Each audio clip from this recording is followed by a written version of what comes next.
Excuse me, sir. This is my seat.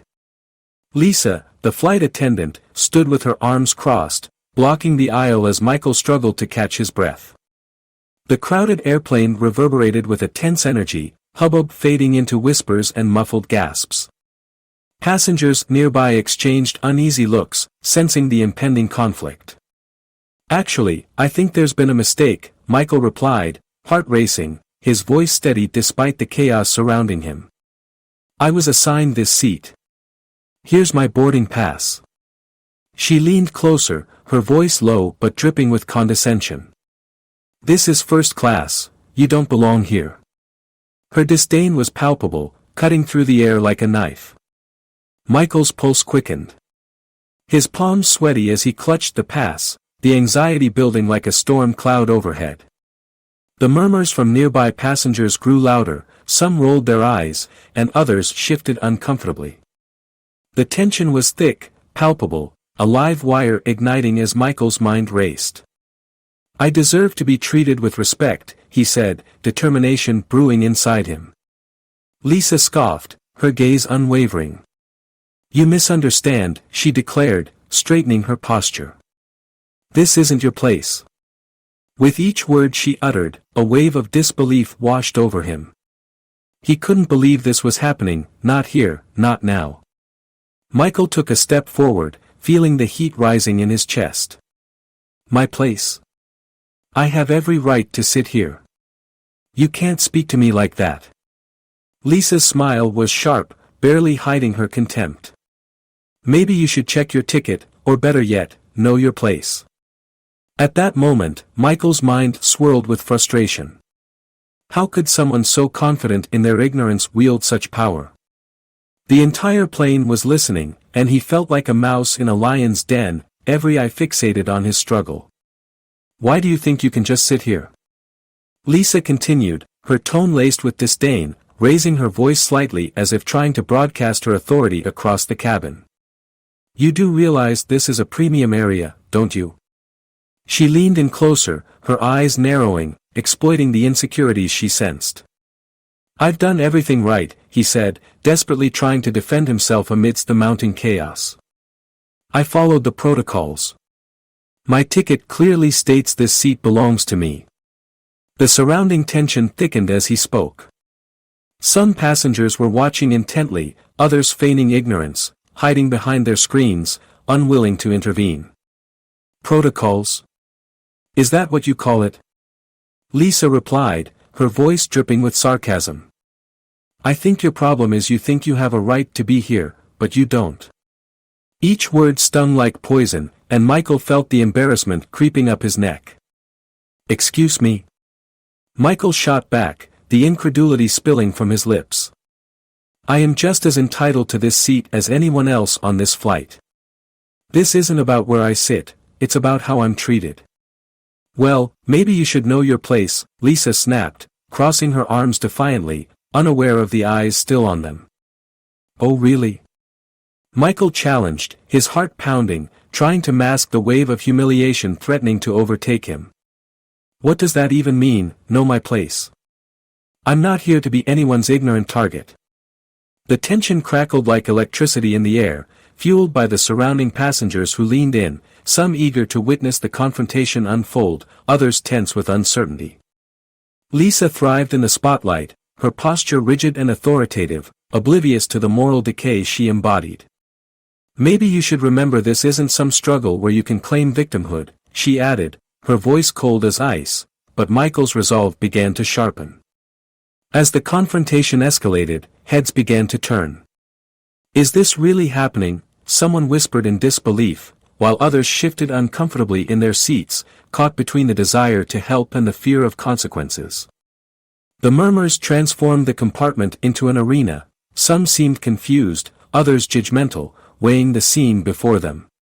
Just let it go, man, a passenger muttered, casting a glance at Michael but averting his eyes as if in shame. No point stirring the pot. Their indifference felt like betrayal, intensifying Michael's sense of isolation in that moment. Shameful. Rashida, a voice from the back, suddenly called out, infusing the atmosphere with unexpected energy. The developing conflict spread to the audience, their discomfort palpable. Everyone had an opinion. Some were visibly distressed by the scene unfolding in front of them, while a few buried their heads in magazines, unwilling to engage. "Is this how we treat each other?" Rashida called out again, prompting a murmur of agreement from some passengers. People began to awaken from their nervous stupor, emboldened by her words. The tension reached its peak when Lisa raised her voice, slicing through the murmur of shocked passengers. "You really think you can just talk to me like that?" she exclaimed, her condescension turning to contempt. "You're not special, you're just another interloper." Michael's heart sank, pierced by her words as disbelief spiraled into humiliation. "I can't believe you think this is acceptable," he whispered, trying to contain the disbelief swirling within him. A deep sense of shame wrapped around his chest, tightening like a vice. Her glare cut deep, and he felt stripped of his dignity as the rest of the cabin watched the spectacle unfold. The light-hearted chatter had dissipated, replaced by uncomfortable silence. The stakes had escalated dramatically. "Am I not supposed to pen this narrative? Why does she hold my truth captive?" he wondered, pondering how someone could wield such disdain and authority so casually. Michael's mind battled against the rising tide of humiliation, igniting resolve within him. "I deserve better," he muttered, filled with a determination that burned brighter than the shame. In that moment, amid the chaos and hostility, Michael's emotions welled up inside him like a boiling pot. He fought back tears as he scanned the airplane, a sea of faces, a range of expressions that told stories untold. Did they understand the implications of what was happening? Did they see him, or were they simply viewing the drama unfold? The gravity of the confrontation pressed down on him, and clarity struck. This was more than just a dispute over a seat. As reality set in, he recognized the broader implications of this moment. It was about dignity, respect, and standing against systemic oppression hidden in plain sight. His heart raced as he wondered if he was strong enough to confront the discomfort not just for himself, but for everyone who felt silenced. "Why does this happen?" he thought, anger simmering. With each second, Michael fought against despair, determined to turn this moment into something powerful, something that could ignite change. He took a deep, steadying breath, realizing it wasn't just him alone within these walls. The voices of countless individuals would take shape if only they decided to stand together. As he stood poised to reclaim his voice, he realized the battle was just beginning, and his journey to visible justice was about to unfold. "Why do I always have to fight for this?" Michael whispered to himself as he gazed out the airplane window, the clouds reflecting his turbulent thoughts. Music had always been his refuge, a sanctuary where he could express his soul. As an aspiring musician, he poured his heart into every note, every lyric. But the obstacles lined his path like a minefield: prejudice, ignorance, and systemic racism that crept into every audition he faced. He remembered standing at that open mic night, guitar slung over his shoulder, fingers trembling as he performed. The crowd responded, lost in his melodies, but the harsh reality came crashing down during the callbacks. There, beneath studio lights, he could feel the judgment burning through the air like acid. "You're talented," they said, "but we need someone more marketable." Each dismissal was a reminder that his talent often felt overshadowed by the color of his skin. "Maybe if I were different," he would joke to himself, masking the pain with humor. But deep down, he knew it wasn't a matter of ability, it was a matter of bias. As the plane began its ascent, he took a deep breath, imagining a world where talent transcended race. Yet somehow, that dream felt as distant as the horizon. Michael's thoughts cycled back to his family, who held dreams for him that soared as high as the stars. "You're going to make it big, son," his mother would say, her eyes sparkling with hope. The burden of expectation often felt unbearable. As the eldest, he carried their ambitions like a badge of honor, but also as chains that weighed him down. "Just get a good job," they urged gently, juxtaposing their dreams with the harsh realities they knew all too well. The industry was cutthroat, and each snub reminded him that he wasn't just fighting for his dreams, he was battling for recognition as a person. What if I disappoint them? He mused during quiet moments alone, grappling with the crushing duality of high hopes and the stigma he faced. He was not only Michael, the man, he was Michael, the black musician, forever caught in a web of others' expectations and societal barriers. The flight continued upwards, and as the cabin began to stabilize, his heart felt heavy with realization. Success wasn't just about talent, it was intricately bound to perception. His thoughts spiraled into vivid memories, flashbacks that played like snapshots in his mind. There was that one time during a pivotal audition when the casting director's eyes glazed over upon seeing him walk in. "Oh, are you in the right place?" she asked, an innocent question loaded with implications. "That lineup over there is for, well, you know." Her laughter echoed painfully in his ears even now. He had performed flawlessly, his voice harmonizing beautifully with the arrangement, yet it felt like he was swimming against an unforgiving tide. No callback. No response. Just indifference. Then came his first big gig at a local venue. Excitement bubbled in his chest as he took the stage, feeling the crowd's energy surge. He was rocking the night, until some patrons made it clear they didn't want to hear him sing. "Stick to blues, man," someone shouted, their voice laced with scorn, a harsh reminder that not all audiences were welcoming. Injustice wasn't just a large, sweeping act, it was these moments, too, tiny daggers piercing through his dreams, shaping his identity. The melodies of his rejection echoed in his mind, compelling him to fight even harder. Each recollection fueled his determination, he wouldn't be a footnote in someone else's story. In the cramped space of the airplane, Michael felt the weight of the world pressing down on his shoulders. Surrounded by strangers, he fought against isolation, overwhelmed by doubts and fears. Each whispered conversation felt like a reminder that he was unseen, merely a shadow drifting through a crowded sky. Is it always going to be this way? He pondered, grappling with the societal prejudice that followed him relentlessly. The moment felt suffocating, yet there was a flicker of resilience within him, a whisper that pushed him to believe he could still emerge from the darkness. Amidst his struggles, Michael found solace in music. It was the only language that truly understood him, his pain, his hopes, and his dreams. When he envisioned himself on stage, guitar in hand, the world faded away, leaving only the possibility of change. Every note is a step towards freedom, he reminded himself, clinging to the belief that his voice could challenge the status quo. Those melodies fueled his passion for change, illuminating the path ahead. As the plane soared higher, so too did his determination to rise against the system, a warrior, armed with music as his shield. The journey was just beginning, and he felt ready to face whatever lay ahead. "Boarding pass, please," Lisa demanded, her voice clipped as she scanned the passengers waiting to step onto the plane. Michael handed her his ticket, but her brow furrowed as she scrutinized it, holding it closer like it was a map leading her to trouble. "Are you sure this is your seat?" she questioned, her tone laced with skepticism, as if he were trying to sneak into a private party. "Yes, it is," Michael replied, feeling the heat rise in his cheeks. "I booked my ticket well in advance."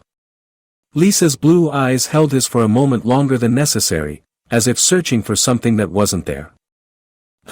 She murmured, tapping on her tablet with exaggerated slowness. "You know, this area is reserved for, well, you understand." Michael's stomach twisted. He had rehearsed the conversation dozens of times in his mind, but nothing prepared him for the sting of her implications. "I understand what?" he challenged, trying to steady his voice despite the pounding in his chest.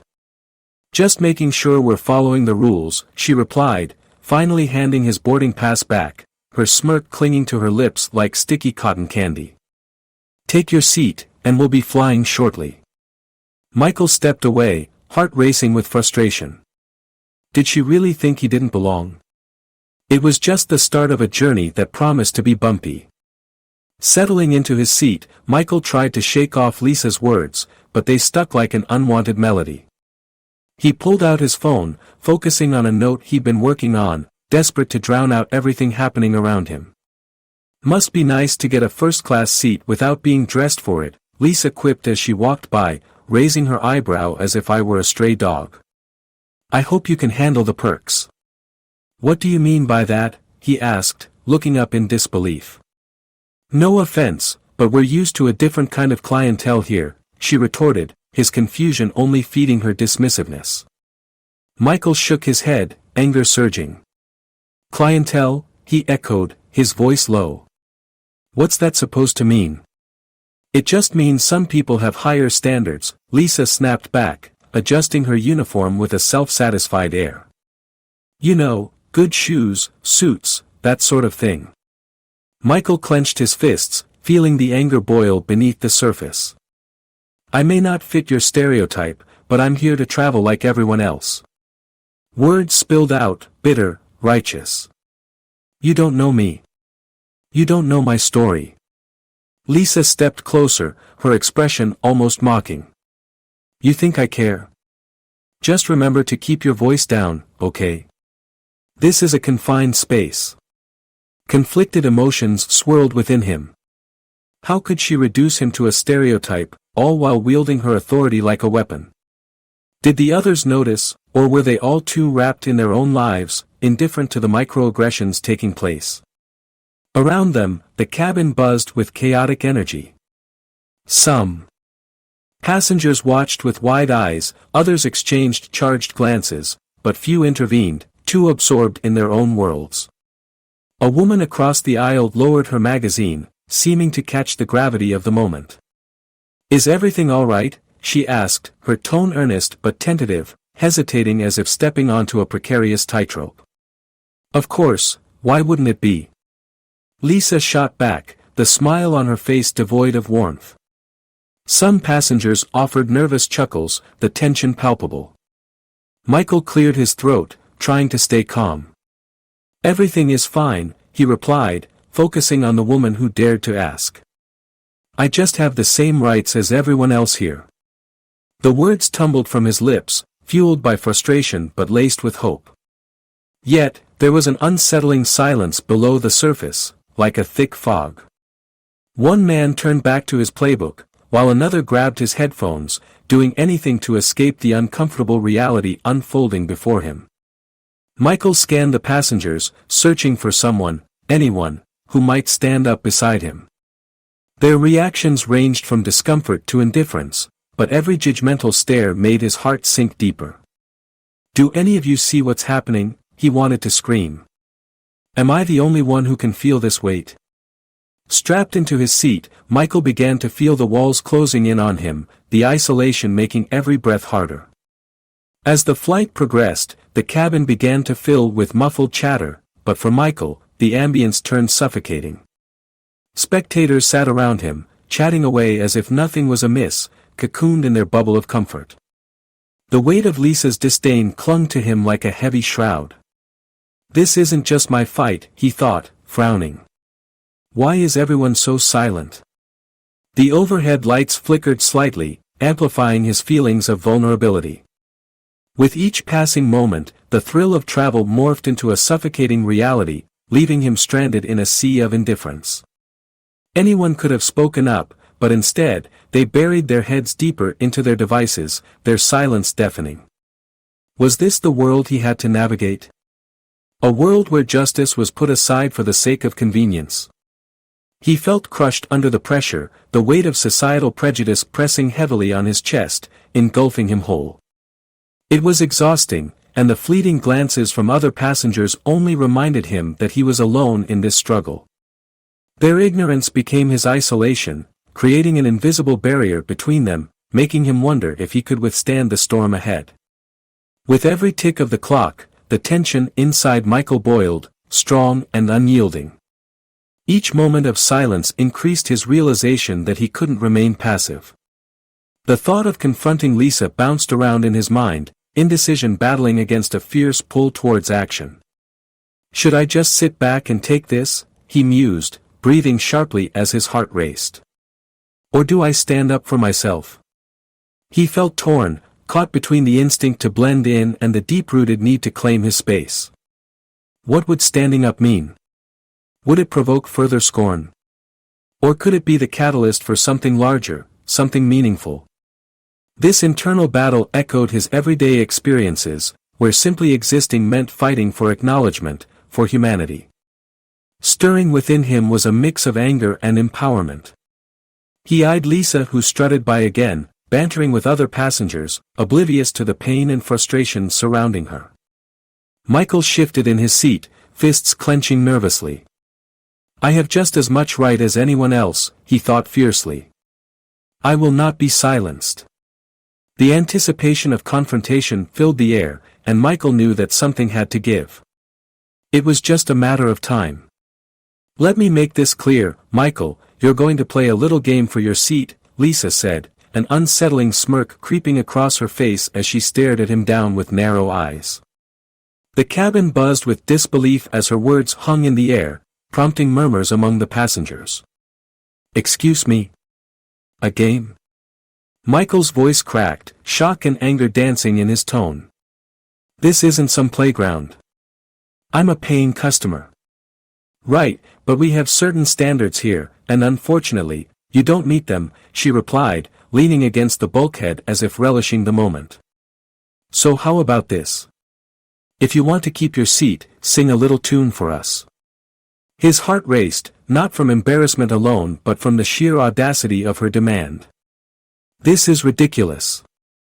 Are you serious? Dead serious, she grinned, reveling in the drama she was stirring. Or should I just ask you to move to the back? Laughter erupted from a few passengers nearby, nervous giggles blending into a cacophony of disbelief. Michael felt the weight of humiliation flooding through him, slaps of shame hitting harder than any verbal jab he had ever received. I'm not your entertainment, he retorted, his voice rising, attempting to reclaim some dignity in this absurd scenario. The laughter only grew louder, forming a barrier of collective disregard around him.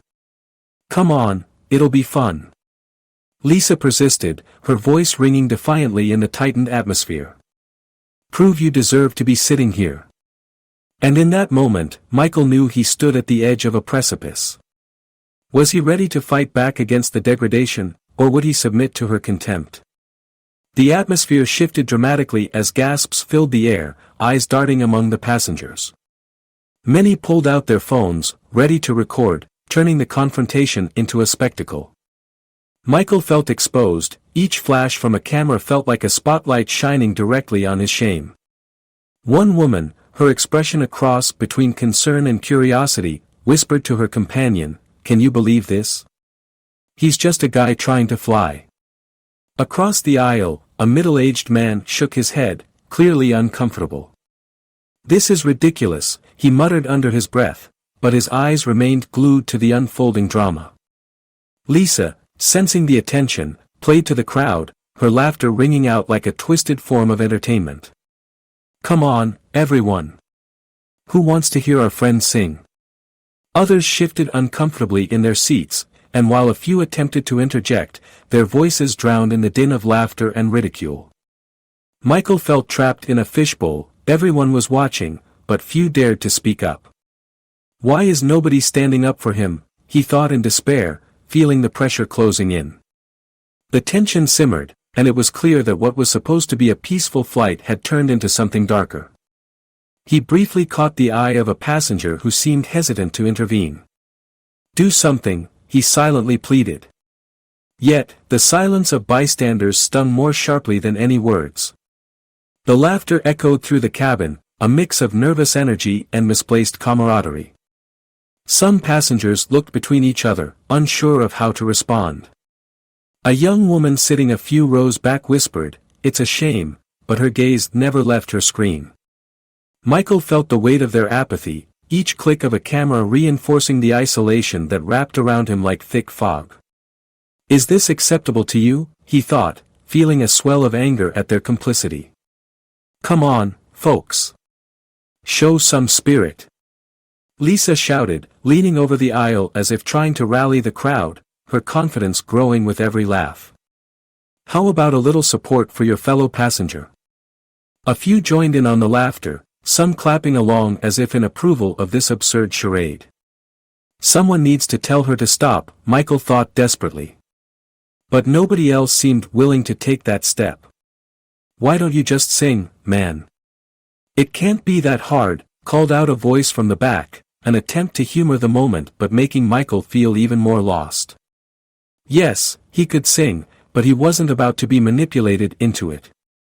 With each passing second, he felt the disconnect deepen, the walls separating him from the rest of the cabin solidifying further. Bystanders leaned further into the situation, watching him like a spectator sport, shaking their heads in silent disbelief but choosing to remain passive. Why can't they just see it, he thought, frustration boiling inside him. What does it take for someone to stand up against this injustice?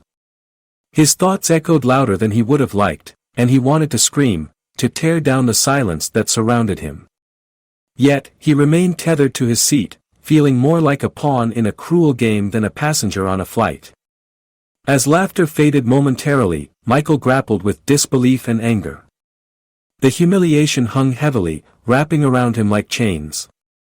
He reflected on how he got here, a dreamer trying to carve out a space in a world that seemed intent on keeping him in the shadows. This is what they think of me, he pondered, the realization jarring. Just another target? Just another story to ridicule? The public humiliation stung deeper than he expected.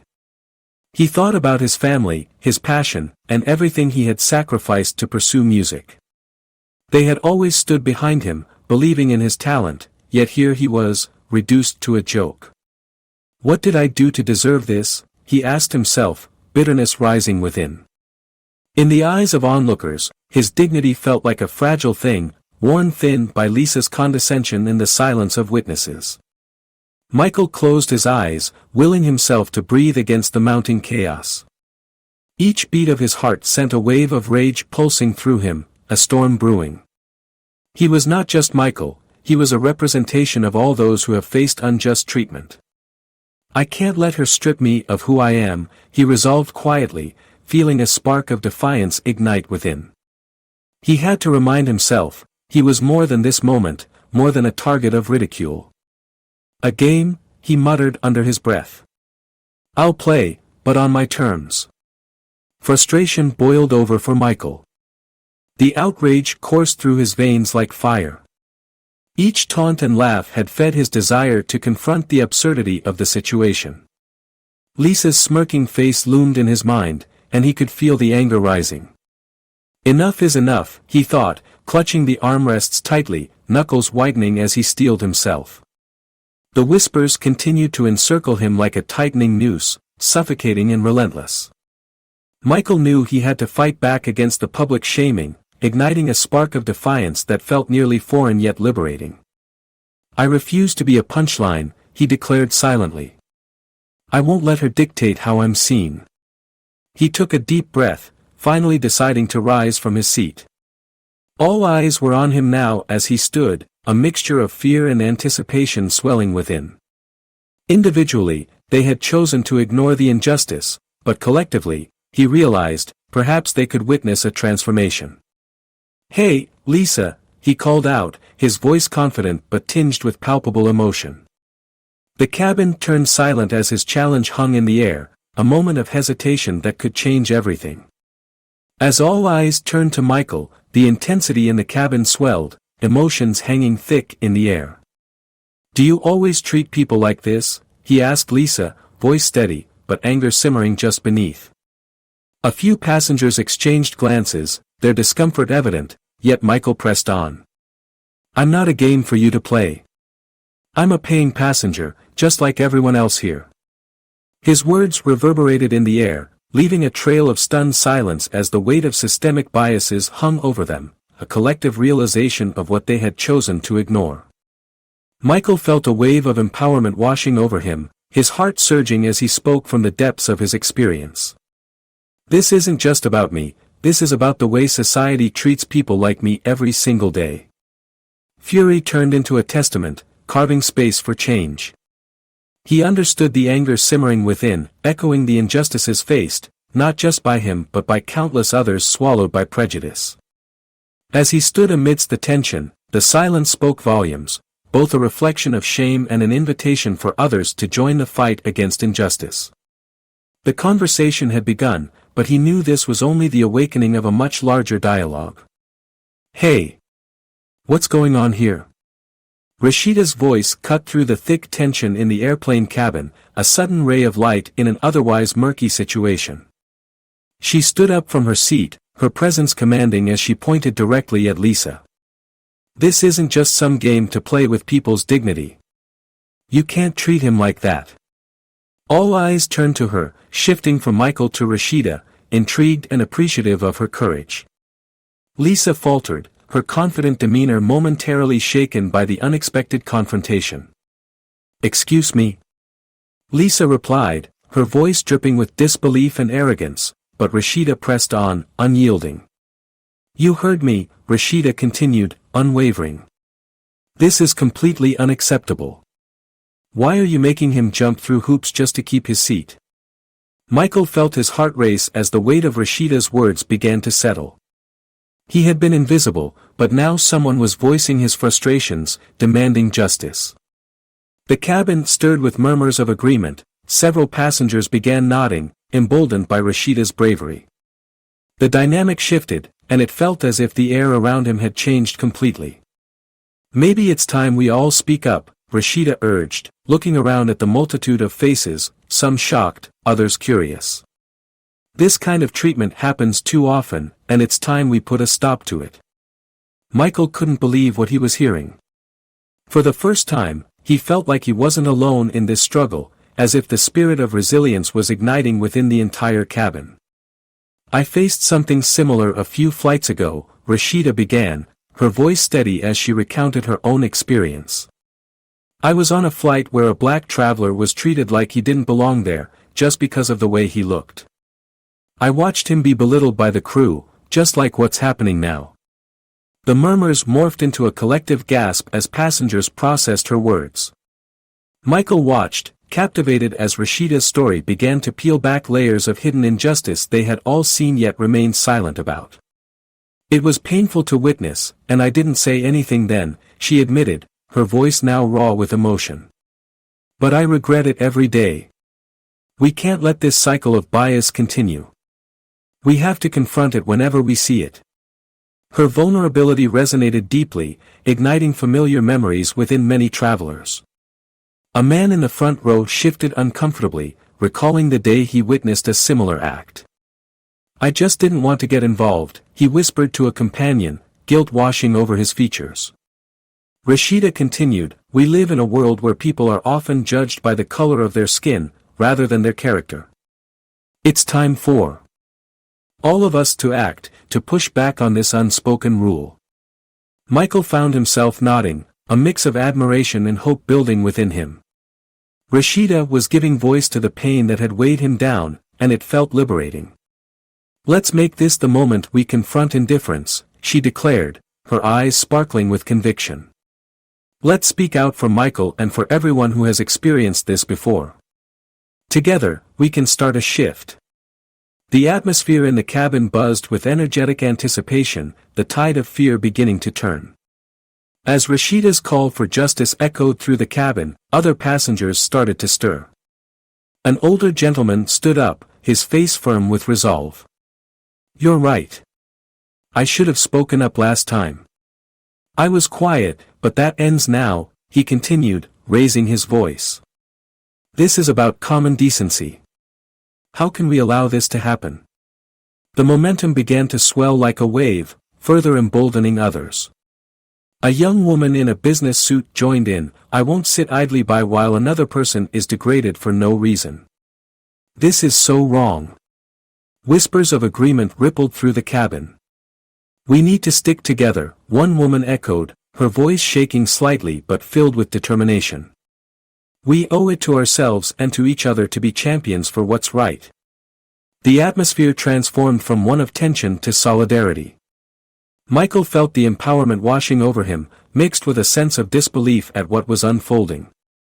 "Thank you," he exclaimed, his voice rising in gratitude. "Thank you for standing up for me. Let's do this together." Rashida's eyes shone with pride as she rallied the crowd. This isn't just Michael's fight. It's about all of us standing up against injustice. The chorus of voices grew louder, the small group of passengers quickly becoming a united front. No more silence. No more complacency, they shouted together, creating a powerful echo that resonated throughout the cabin.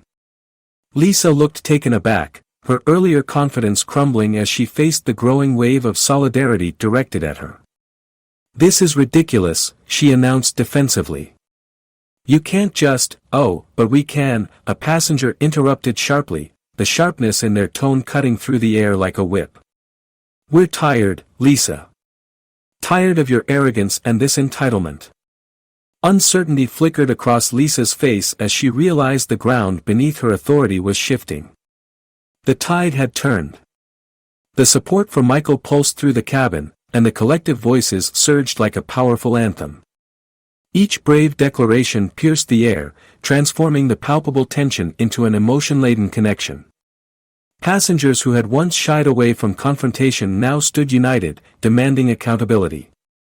"This is not about one individual," a man shouted from the back, "this is about what we, as a society, will tolerate."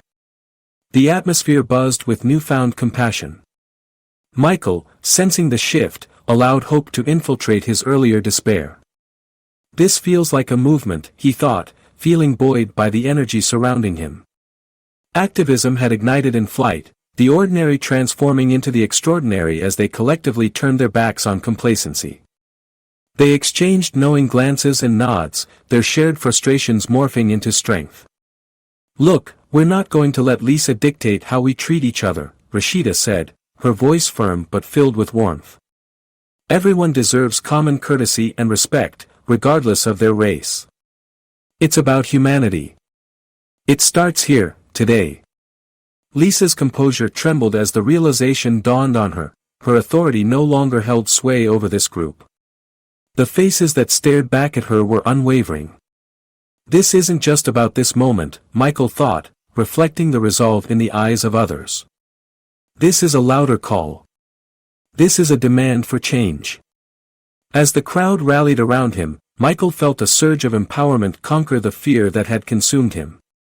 The solidarity was electric, an unwritten promise that he would not face this battle alone. "This is it," he thought, his heartbeat matching the rhythm of growing chants. "I am part of something bigger." The support enveloped him, giving voice to unspoken struggles. He had come here feeling isolated, but now he recognized that his experience resonated with countless others, all eager for change. His resolve solidified, anchoring him to the moment. "I will speak out," he promised himself as he took a deep breath. No more silence. Rashida caught his eye and smiled, a shared understanding passing between them.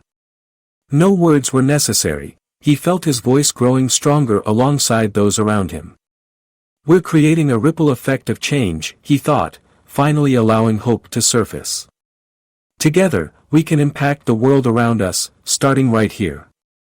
As the empowering rallying continued, Michael embraced the energy flowing through the cabin. He was ready to step into action, and with each beat of the collective heartbeat, he knew he was no longer alone. The heat of the moment culminated as Michael stepped forward, fueled by courage and the unwavering support around him. "We won't just stop at words," he declared, his voice ringing with conviction. "This is the beginning of a movement. Let's demand accountability from those who wield power unfairly." Rashida encouraged, her words igniting more courageous souls. The crowd reacted as if they were branches in a powerful wind, swaying towards unity. "Every individual matters," another voice chimed in, "and change begins with us. We need to hold everyone accountable, including the airline, for treating our fellow passengers with dignity." Thrumming with energy, the passengers rallied behind Michael, creating a cohesive force against the systemic biases they had, until now, accepted as normal. Behind Lisa, a shifting dynamic began to unfold, the passengers no longer willing to be bystanders. They were ready for a movement, determined to challenge and reform the standards that marginalized individuals. As the noise filled the cabin, Michael looked around, seeing not only fellow passengers but allies in the fight against discrimination. "Let's make sure our voices are heard," he declared, feeling the fruits of unity in the air. The seeds of change had indeed been planted, and together, this community was going to nurture them into something powerful. "Wait. Hold on." A voice pierced through the confusion, and heads turned as a young man stood up, phone in hand. "I recorded everything. This isn't all right." Michael, still reeling from the confrontation, felt a flicker of hope reignite within him. Other passengers nodded, their expressions shifting from shock to solidarity.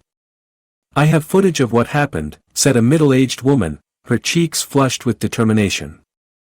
"It's unacceptable, and everyone should see how you treated him." "Thank you," Michael exclaimed, his heart racing as more people began to gather, each one stepping forward with their smartphones. One by one, they shared their accounts, the anger and disbelief spilling from their lips. "Lisa, we saw your behavior," an older gentleman chimed in, confronting the flight attendant directly. "You can't treat people like that and expect to get away with it." "I didn't do anything wrong," Lisa stammered, her bravado fading as she realized how outnumbered she was. The crew's power was crumbling in the face of collective witness. Another passenger added, "You belittled him. We won't stay silent anymore." As the testimonies flooded in, the atmosphere vibrated with accountability. Michael felt the support wrapping around him like a protective shield. These were individuals who refused to accept the status quo, and he stood at the very heart of their growing conviction. "Together, we can make a difference," he shouted, emboldened by their unity. "Let's hold them accountable." The flight crew lead, a tall man with sharp features, stepped forward, visibly perturbed by the uproar. "What is going on here?" he demanded, but there was a tremor of uncertainty in his voice. "The crew has treated Michael with blatant disrespect," Rashida asserted, motioning toward the others who rallied around them. Each passenger shared their evidence, banding together to recount the incident. "Enough is enough, we demand accountability," someone shouted from the crowd, the resolve amplifying in the voices rising from the cabin. "All right, everyone, please calm down," the crew leader urged, holding his hands up as if to pacify a restless mob. "Let's talk this out." "You need to speak to Lisa and the crew," Michael insisted, finding strength in the support swarming around him. "We deserve an explanation. Open discrimination isn't acceptable." Management's face fell, burdened by the realities unfolding before them. "Let's move this to the rear of the plane. We'll discuss it there." "Good," Rashida replied determinedly. "This needs to change, we won't let this go unchallenged." As they stepped to the back, Michael felt a swell of emotional strength. There was power in their collective narrative, a storm ready to crash down on the foundations of entitlement and disrespect. In the dim light at the rear of the plane, the passengers gathered closely, voices overlapping in passionate discussion. The management team confronted Lisa and the other crew members, who looked increasingly defensive. "Your behavior today was unacceptable," the supervisor said sharply. "We cannot tolerate such treatment of passengers. It goes against everything we stand for as an airline." Lisa's face flushed with embarrassment, but she soon regained her composure. "I was just following protocol," she protested, but the once solid ground had begun to crumble beneath her feet. "Protocol?" the supervisor echoed incredulously. "You belittle him, plain and simple. This is not the first time we've received complaints about discriminatory behavior from this crew." The air thickened as witnesses continued to share their accounts, detailing Lisa's interactions and inconsistencies. The weight of the accumulated testimonies sank deep, reflecting a pattern that management could no longer ignore. "We will be conducting a thorough review," the supervisor continued, addressing the crew. "Consequences will be immediate. We will not tolerate such actions in our airline." Michael watched as the crew's fate unfolded before him, an end to their authority that felt as gratifying as it was righteous. Lisa exchanged glances with her colleagues, their arrogance melting away in the face of unity. Maybe now they'll reconsider how they treat others, Michael mused, feeling the chains of frustration begin to fall away. In the aftermath of the confrontation, Michael stood at the forefront, supported by the witnesses who had bravely spoken out. He felt a simmering fire within him, the need to share his story and advocate for those who had faced similar injustices. "I want to thank each of you for standing up," he began, raising his voice to capture the room's attention.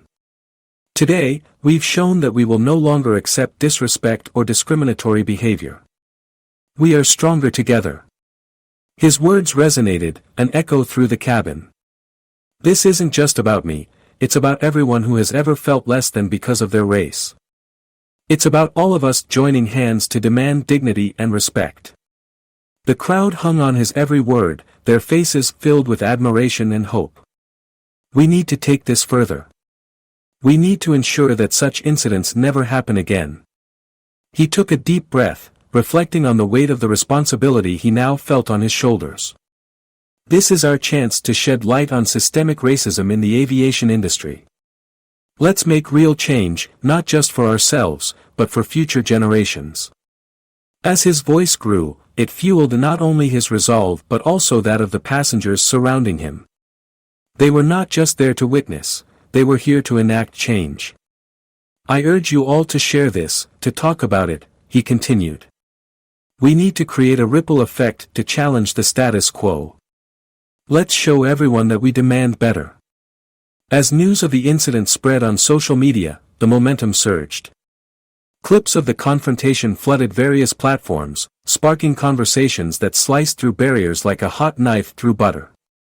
Michael's story became a rallying cry for those who had faced similar challenges. Posts went viral, with thousands sharing their experiences, and comments flooded in, "I'm standing with you," resonated across digital spaces, uniting voices once silenced. "When will it end?" a viewer posted. "We need to focus on ending systemic racism everywhere." Hashtags like #SpeakUpForMichael and #EndAirlineRacism started trending, amplifying awareness of discriminatory practices within the industry. The ripple effect ignited discussions in households and workplaces, reaching corners of society that previously overlooked these issues. Michael felt empowered as he saw people come together, their voices amplifying his message. "This is bigger than any one of us," he thought, realizing that a community was being forged through shared experiences, a movement for justice ignited through advocacy and solidarity. On a video call later that week, Michael stood before a live audience, his heart full. "We need unity in our struggle against injustice," he stated passionately. "Today is just the beginning. I invite you to join me, to rally for change, to lift each other up." With each word, he realized they were no longer whispers but a resonating chorus of voices. "Together, we are a force for transformation.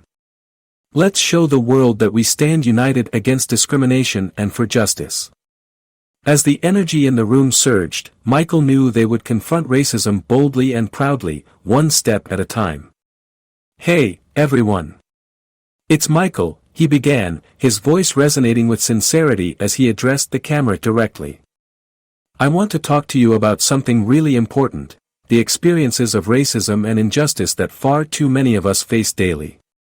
Your voice matters." He leaned in, determination evident in his expression. "I need you to share your stories in the comments. Tell me about the moments when you've stood against discrimination or felt unheard. Each story is powerful. Together, we can create a force for change." Michael's eyes glistened with urgency. "Your experiences can inspire others to stand up. We've seen it happen, change starts with conversation. Let's not stay silent any longer. We have a platform, and we need to use it." He paused a moment, his message hanging in the air, inviting connection and engagement that could transcend the screen. "Now, let's talk about unity," Michael continued, his tone igniting with passion.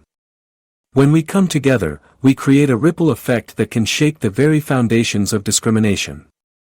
Look at how far we've come already, together. We are stronger." He raised a fist, the gesture symbolic of solidarity. When voices echo in unison, they demand to be heard. We can empower one another, transform our communities, and challenge the status quo.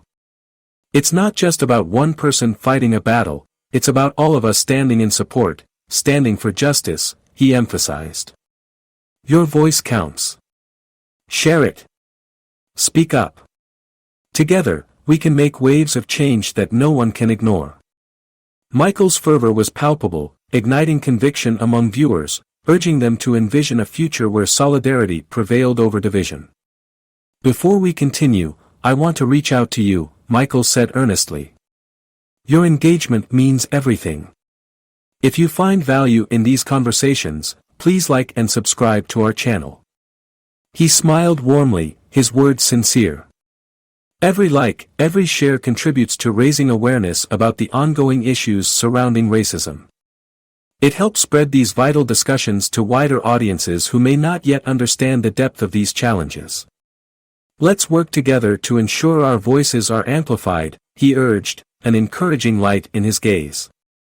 As we wrap up, remember this, hope fuels change, Michael said, his voice softening but still firm. When we unite and speak out, we can inspire others to join the fight against injustice. He took a deep breath, filled with resolve. Let each one of us be a beacon of hope. Together, we can make a difference. Your voice matters. Let's make it heard. With that powerful statement, he let the weight of his words linger, encouraging viewers to act, igniting a spark of determination within them as the screen faded to black.